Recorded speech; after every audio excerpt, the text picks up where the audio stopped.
I mean, we just finished a FaceTime with His Excellency, who asked me, will we make the Crawford fight? And the answer, Boots said to him, send the contract. Terence Crawford and Jaron Ennis fight just got confirmed, and it's happening sooner than you probably expected. Both parties have reached an agreement, and everything is set for the bout to happen soon. And you know, His Excellency has already said he loves the Terence Crawford Boots Ennis fight. You know, I took him to see him, and he knows he's boxing.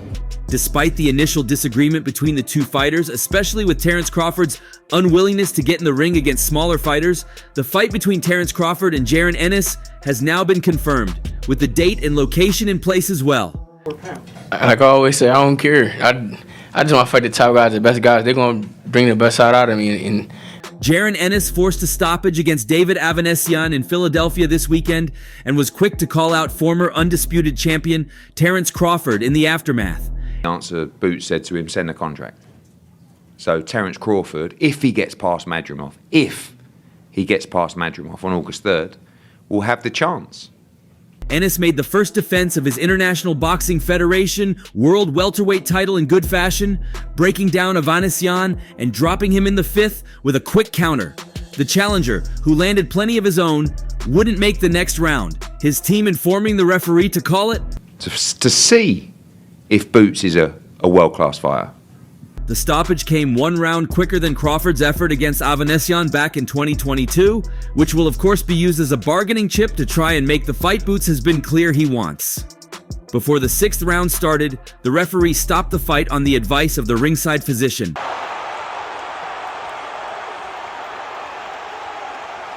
I knew I was too strong for him, Ennis said. I should have listened to my corner a little more. Jabbed a little more, got to that body a little more angles. It's okay. Bring the best out of me and not these guys that's on the lower level. You know, when you fight somebody that's sharp and good like you know. It was the first title defense for Ennis, 27, who improved to 32-0 and reinforced his status as one of the top rising stars in boxing. He has scored knockouts in 29 of his fights.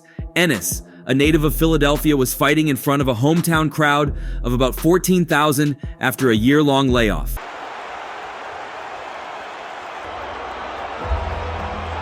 I did feel a little off, he said. That's okay, I did get the job done.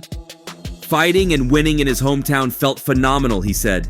Ennis indicated he'd like to fight Terence Crawford, even if it requires Ennis to move up to 154 pounds from his current spot at 147 pounds. I want the big names, he said.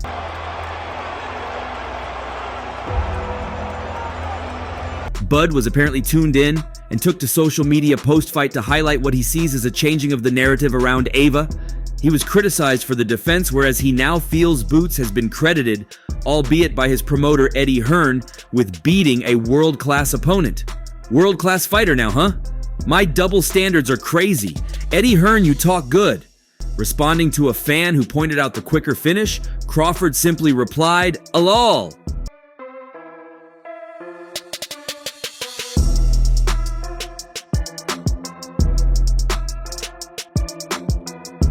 Whilst Bud's days at welterweight are almost certainly over with, Saudi Arabia's Turki Alalshik was impressed by Ennis's showing and said he would like to make the fight in the 154 ranks in the future.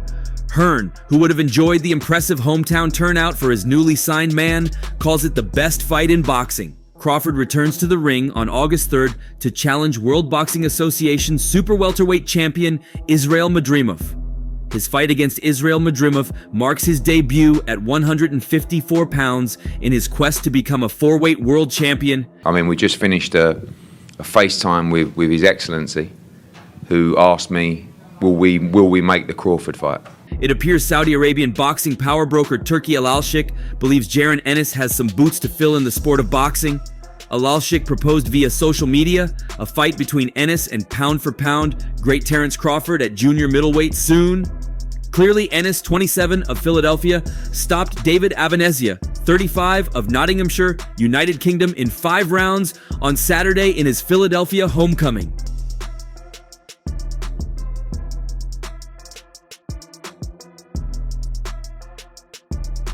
This was his first fight since signing with Eddie Hearn's Matchroom Boxing, and his performance clearly caught the attention of Alalshik. I just reached out to boxer Jaron Ennis and Eddie Hearn to congratulate him on his win, and I'd love to see Ennis in a fight with Crawford at weight 154 soon, tweeted Al-Sheikh. Ennis's promoter, Eddie Hearn, also expressed confidence in the potential fight, though he clarified that it would likely happen in 2025. Hearn indicated that Ennis's next fight in the fall will not be against Crawford. He is going to move to 54 at some point, said Hearn, but you don't want to really go before you have taken care of business?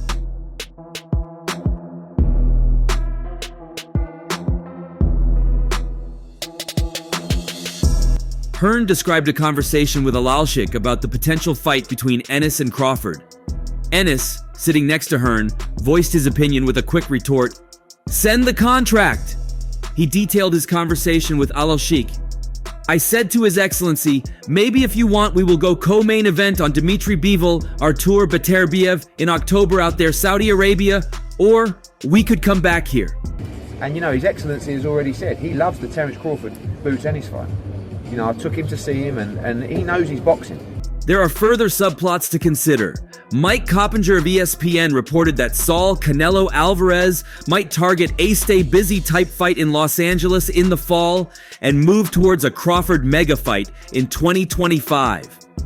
A lot of Crawford's future plans and options depend on his upcoming WBA junior middleweight title shot against current title holder Israel Madrimov on August 3rd in Los Angeles. And he knows he's boxing, and he knows. But the thing is with Terence also knows, right?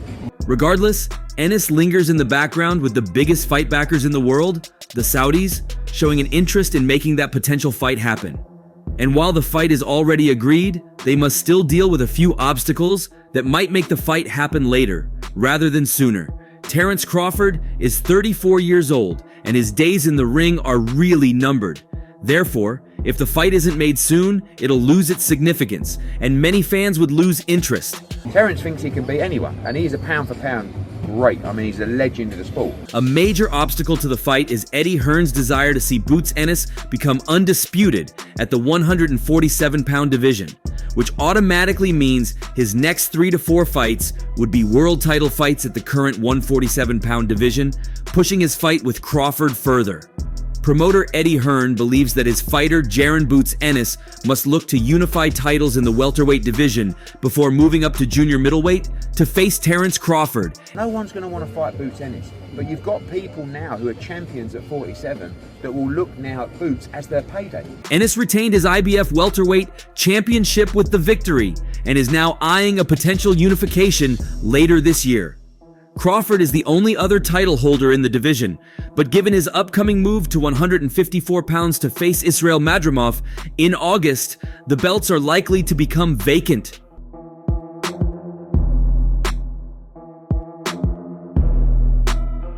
Hearn believes Ennis must aim to unify before moving up to join Crawford one division farther north, and that his next fight could come as early as October on the huge Artur Beterbiev versus Dmitry Bivol card in Saudi Arabia.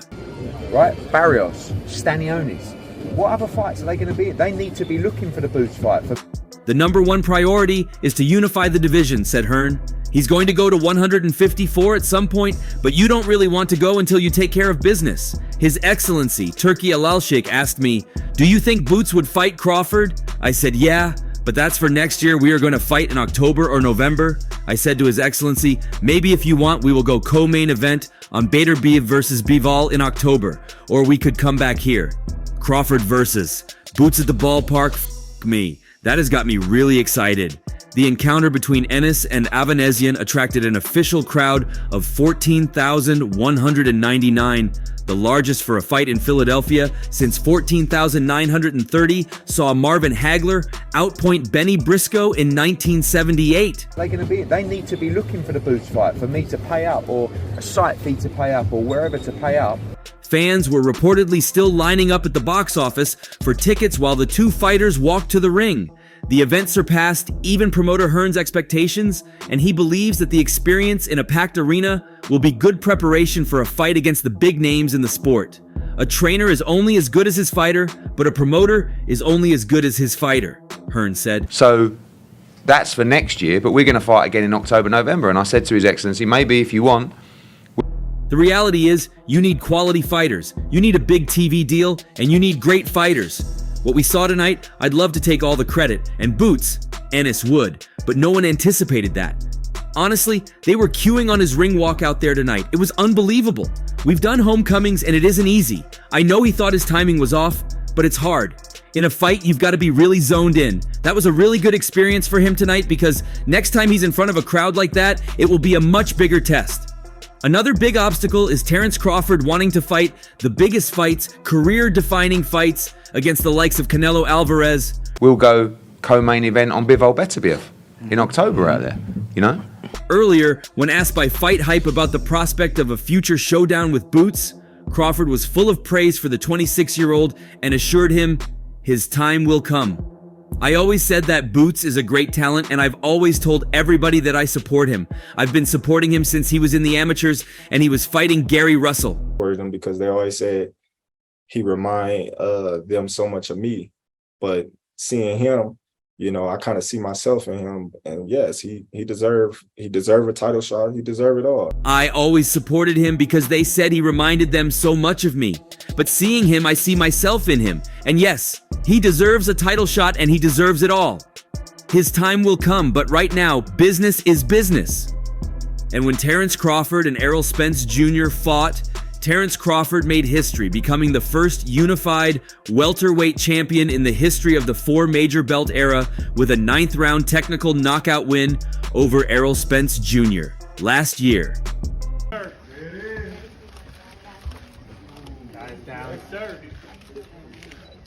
Crawford added Spence's World Boxing Association, World Boxing Council, and International Boxing Federation titles to his own World Boxing Organization, Crown. The knockout victory marked Crawford's 11th consecutive finish, with 9 of them now coming in the 6th round or later. This, however, was the most impressive of them all, as Crawford put on a boxing masterclass to practically dominate the fight from the moment he dropped Spence in the 2nd round. Spence Jr.'s era, or will it be Terence Bud Crawford? That was an unfamiliar position for Spence, who had not previously been dropped once in his accomplished career. By the end of the fight, he had gone down 3 separate times, a similar story as Devin the Dream Haney, who was dropped thrice route to the very first loss of his career. Favors Spence. Back comes Crawford with the jab. Down goes Spence. How quickly that changed. Crawford finished the fight landing a stunning 60% of his power shots and 42% of his jabs. His 87 landed jabs were the most by a Spence opponent. The fight opened with Spence dictating terms and pressuring early, while Crawford cautiously and cleverly sat back, picking his moments to counter like he did late in the 1st round. While there were no major moments for either fighter, Spence overreached on one occasion, and Crawford was quick to counter with a strong left hand. Him, that's the dude I need to fight maybe after the rematch. I always said It was just a glimpse of the kind of chess match that was expected in the early rounds, with Crawford known as more of an intentional slow starter and Spence likelier to try to set the pace. Spence was able to do just that some more in the 2nd with a combination of his movement, consistent jab, and relentless pressure causing problems. But a straight left power jab from Crawford saw Spence suddenly drop for the first time in his career in the final moments of the 2nd round. He hasn't been hit, and that's up after this fight because he's from a litany of angles. And here comes Spence, though, as Crawford, and down goes Spence for the... Crawford's power started to really tell in the 4th round as a big overhand left and series of brutal jabs landed and hurt Spence, continuing an incredible start for the 35-year-old. That carried over into the 5th too, with Crawford once again backing Spence up with his accuracy, speed, and textbook counterpunching. In the end, it was a matter of when and not if the fight would end, with Crawford dropping Spence another 2 times before sealing a TKO victory in the 9th round. Regardless of their similarities, Ennis is determined to prove that he's a few notches above him. 2nd time in the fight, and Spence is hurt. The 7th. A big shot! Down goes Spence for the 3rd time in the fight! Since then, the 36-year-old has made it clear that he only wants legacy-building fights before he hangs up the gloves, with super middleweight champion Saul Canelo Alvarez being his main target. Crawford surprised fans and analysts when, after his statement, Errol Spence Jr. victory to become undisputed at 147, said he wanted to move up 3 divisions to 168 to fight Canelo for his 4 world titles. The Mexican hasn't entertained the call-out much, claiming he would get no credit for beating the smaller man and saying the fight wasn't in his immediate plans. For that fight, it's the same for me. I don't need to take that fight because then everybody's gonna say it's too small, it's too small, it's too small, and then, you know, he needs to enjoy his fight. Okay. Still, he has been open that money is a driving factor in his decision-making and won't rule the Bud bout out entirely. With that in mind, he was asked by Fight Hype back in 2022 if it would be a tough fight to train for. I think Crawford would be tough to prepare for because he is southpaw and orthodox. I think he's a very difficult fighter. Canelo then revealed the 2 keys to victory: patience and body shots. Just be patient. Prepare myself like always, and be patient, work the body, but I think being patient is the key. Everybody looks for the head, and it's very difficult to hit that kind of fighter in the head. For his next bout, Crawford will move up 1 division and take on World Boxing Association 154 champion Israel Madrimov in a bid to become a 4-weight champion. The type of fight Terence Crawford is different. Should Bud have remained at 147, Ennis was seen as his only competition. The 27-year-old from Philadelphia has turned in a string of eye-catching performances to bolster his undefeated record to 32 wins, with 29 coming by way of knockout. His latest outing saw him stop David Avanesian within 5 rounds and immediately call out his countryman. Speaking to Fight Hub TV late last year about the possible matchup, Crawford's old promoter, Bob Arum, called Ennis a tremendous boxer, but believes his old fighter is unbeatable at that weight. I know that Boots Ennis is a tremendous fighter and a great talent. Whether he would stand a chance with Crawford, I don't really know, because at 147, Crawford is, I think, unbeatable, the same way Shakur is at 135. He's a tremendous fighter and a great talent. Whether he'd stand a chance with Crawford, I don't really know, because at 147, Crawford is, I think, unbeatable. But Ennis is probably, other than Crawford, probably the best welterweight out there. Saudi Arabia's Turki Al-Sheikh has expressed interest in making the fight at super welterweight, given it's highly unlikely Crawford will be dropping back down. In Jaron Ennis' fight this past weekend, he claimed he was rusty, yet he put on a show that brought his name on headlines again. But again, Ennis is probably, other than... The fight started off with Boots showcasing his speed, power, and fluidity, with him feeling so comfortable that he ended up fighting most of the fight right inside the pocket, trading punches and combinations with Avanesian and clearly getting the better of the exchanges. In round 1, Ennis was out quickly firing jabs, Avanesian covering up. Avanesian sneaked in a right, but Ennis was in control early.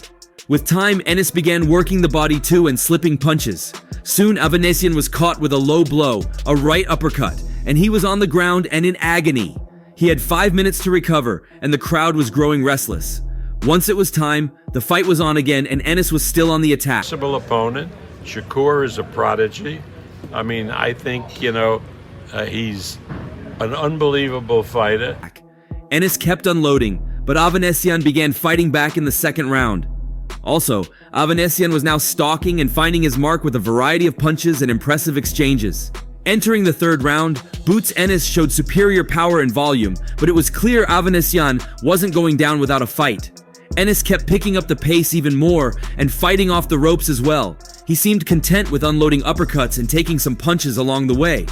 Moving into the fourth round, Ennis appeared comfortable even when Avanesian stalked. He was already showing much of his vast repertoire and punishing Avanesian's body. Avanesian was also throwing punches but not connecting much. The fourth round really was a little showmanship from Ennis. A great talent, and we're paying opponents. In the fifth round, Ennis missed with a big right and slipped. Avanesian landed a big uppercut and then he briefly hit the canvas. A huge slip and slider here. Avanesian was all in here, doing his best to turn the tide. Sadly, he went down almost immediately. He landed a punch and ate a bigger one, but he was back on his feet and more exchanges ensued. The punishing and steady body attack coming from Bouts began to take a toll on Avanesian, and Bouts would then time a nice left-handed counter that dropped Avanesian in the 5th round. Avanesian would get up from that knockdown but would have to suffer more sharp punches, while viewers could watch him wincing at some of the body punches he took. Money that they haven't seen, but sometimes it works, sometimes it doesn't. We had a deal for this Frank Martin. Avanesian would make it to the bell in the 5th round, but at that point, Avanesian's corner saw that he was suffering and didn't have much resistance left to offer, and decided to call a halt to the fight in between rounds. And that's all for now. What are your predictions for the fight between Terence Crawford and Jaron Ennis? Let's know your thoughts in the comment section. For the very best updates on news, moments, events, and actions in the world of boxing, stay connected with us by subscribing to our YouTube channel, and don't forget to turn on notifications to get notified when we drop quality contents like this. Until next time, peace out.